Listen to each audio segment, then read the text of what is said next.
ஆண்டவருக்கு நன்றி செலுத்துங்கள், ஏனெனில் அவர் நல்லவர், என்றென்றும் உள்ளது அவரது பேரன்பு.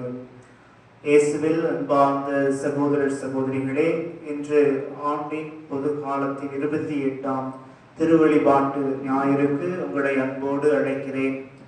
அன்பார்ந்தவர்களே, அனைவரும் ஒரு சில மணித்துளிகள் கண்களை மூடி கரங்களை கூப்பி, இந்த உலகத்தில் எத்தனையோ உயிர்கள் இருந்தாலும் கடவுள் நம்மை மானிடராக படைத்திருக்கிறார். எல்லா உயிர்களுக்கும் மேலாக தம்முடைய சாயலிலே நம்மை படைத்திருக்கின்றார். கடவுள் இதுவரை எத்தனையோ நன்மைகளை நமக்கு செய்து வந்து கொண்டிருக்கிறார்.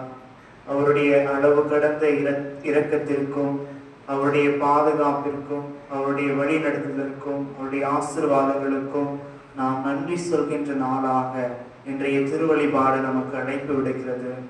நாம் கடவுளுக்கு நன்றி உள்ளவர்களாக, நம்முடைய உள்ளம் நன்றி உள்ளம் கொண்ட உள்ளமாக இருக்கிறதா என்று நாம் சிந்திப்போம்.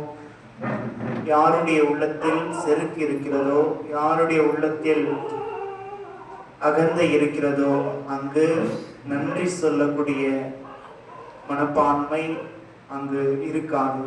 ஆகவே எங்கு தாழ்ச்சி உள்ளதோ, எங்கு பணிவு உள்ளதோ, அங்கு நாம் இறைவனை புகழக்கூடிய, நன்றி சொல்லக்கூடிய ஒரு இல்லத்தை இறைவன் உருவாக்குவார். ஆகவே நம்முடைய இதயங்கள் இறைவனுக்கு நன்றி சொல்லும் இதயங்களாக மாற, இறைவனுக்கு நாம் என்றும் நன்றியுள்ளவர்களாக வாழ திருப்பலியில் நம்மை ஒப்பு கொடுத்து ஜெபிப்போம்.